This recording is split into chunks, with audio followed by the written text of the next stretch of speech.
योग, ध्यान और आध्यात्मिक साधना में तुरीय अवस्था को चेतना की सबसे उच्च अवस्था माना गया है। सामान्य मनुष्य की चेतना मुख्य रूप से तीन अवस्थाओं में काम करती है: जागृत जागना, स्वप्न सपना देखना और सुषुप्ति गहरी नींद।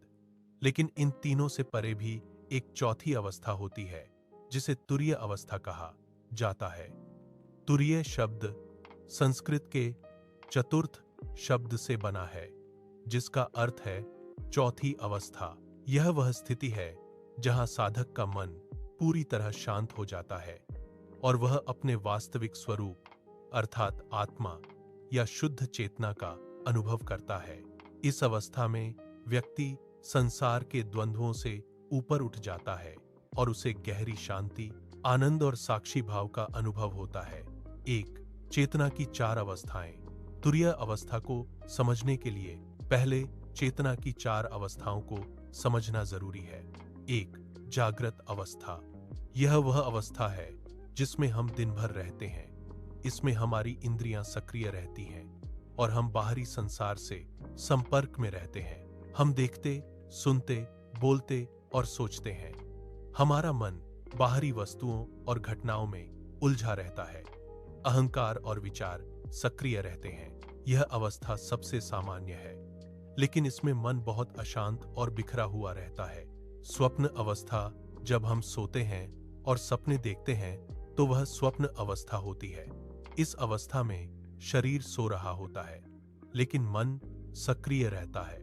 मन अपनी स्मृतियों और कल्पनाओं से सपने बनाता है।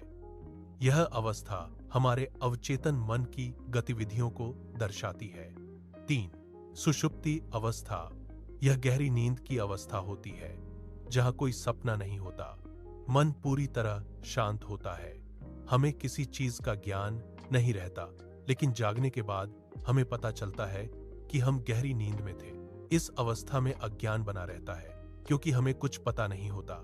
चार, तुरीय अवस्था। तुरीय अवस्था इन तीनों से अलग है। इसमें मन पूरी तरह शांत होता है लेकिन चेतना पूरी तरह जागृत होती है। साधक साक्षी बन जाता है।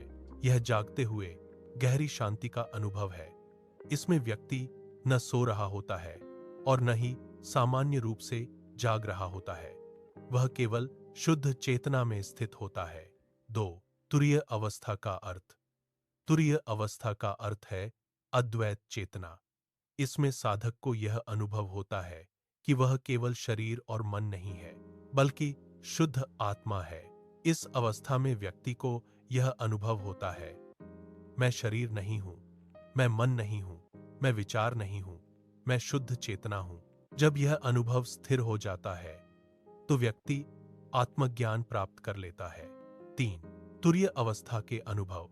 जब कोई साधक तुरीय अवस्था में प्रवेश करता है तो उसे कई प्रकार के अनुभव हो सकते हैं। एक, गहरी शांति। इस अवस्था में मन पूरी तरह शांत हो जाता है। विचार लगभग समाप्त हो जाते हैं और अंदर गहरा सन्नाटा महसूस होता है। आनंद की अनुभूति। तुरीय अवस्था में व्यक्ति को बिना किसी कारण के आनंद महसूस होता है। इसे आनंद या ब्लिस कहा जाता है। तीन, साक्षी भाव। साधक अपने विचारों, भावनाओं और शरीर को एक दर्शक की तरह देखने लगता है। उसे लगता है कि सब कुछ हो रहा है लेकिन वह उससे अलग है। चार, समय का अनुभव बदल जाना। इस अवस्था में समय का अनुभव बदल सकता है। कई बार साधक को लगता है कि समय रुक गया है। पांच, शरीर का बोध कम होना। गहरे ध्यान में शरीर का बोध बहुत कम हो जाता है।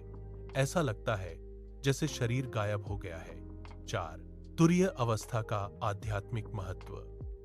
तुरीय अवस्था को सभी आध्यात्मिक परंपराओं में बहुत महत्वपूर्ण माना गया है। एक, आत्मज्ञान की प्राप्ति। तुरीय अवस्था में व्यक्ति को अपने वास्तविक स्वरूप का ज्ञान होता है।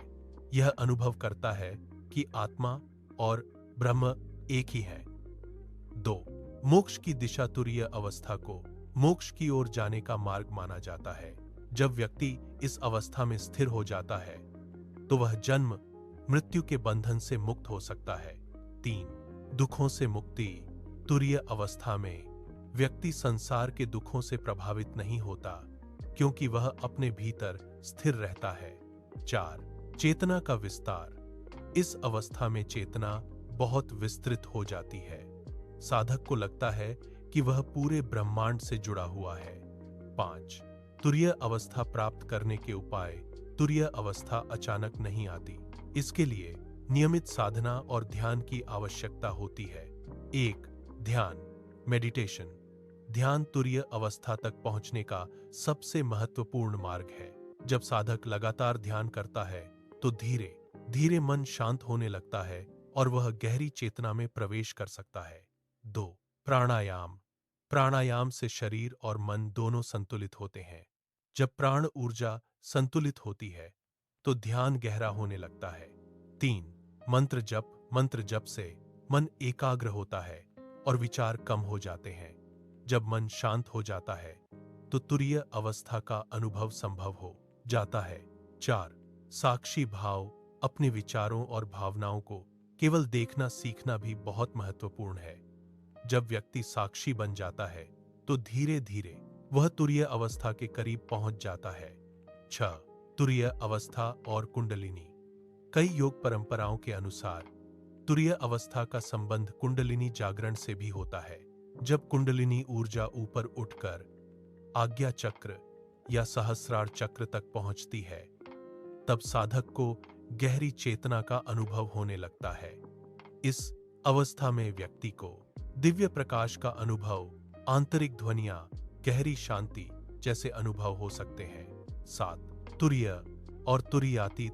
कुछ आध्यात्मिक ग्रंथों में तुरीय से भी आगे एक अवस्था बताई गई है जिसे तुरीयातीत कहा जाता है। तुरीय में व्यक्ति ध्यान के समय उस अवस्था में जाता है, लेकिन तुरीयातीत में वह अवस्था स्थायी हो जाती है। ऐसे व्यक्ति को जीवन मुक्त कहा जाता है। 8. तुरीय अवस्था के उदाहरण। इतिहास में कई महान संत और योगी तुरीय अवस्था में स्थित माने जाते हैं, जैसे आदि शंकराचार्य, रामकृष्ण परमहंस, रामण महर्षि, गौतम बुद्ध। इन महान संतों ने अपने जीवन में गहरी ध्यान साधना करके इस अवस्था का अनुभव किया। 9. तुरीय अवस्था के लाभ। तुरीय अवस्था का अनुभव करने से जीवन में कई सकारात्मक परिवर्तन आते हैं। 1. मानसिक शांति। मन पूरी तरह शांत और स्थिर हो जाता है। 2. भय और चिंता समाप्त होना। जब व्यक्ति अपने वास्तविक स्वरूप को जान लेता है तो भय कम हो जाता है। 3. प्रेम और करुणा बढ़ना। ऐसा व्यक्ति सभी जीवों के प्रति प्रेम और करुणा महसूस करता है। 4. एकाग्रता बढ़ना। मन बहुत शक्तिशाली और केंद्रित हो जाता है। 10. निष्कर्ष। तुरीय अवस्था आध्यात्मिक जीवन की सबसे महत्वपूर्ण और गहरी अवस्था है। यह चेतना की वह स्थिति है जहां मनुष्य अपने वास्तविक स्वरूप को पहचानता है और शुद्ध चेतना में स्थित हो जाता है। इस अवस्था में व्यक्ति को गहरी शांति, आनंद और साक्षी भाव का अनुभव होता है। यह केवल सिद्धांत नहीं बल्कि अनुभव का विषय है। इसे पाने के लिए नियमित ध्यान, साधना, प्राणायाम और आत्मचिंतन आवश्यक है।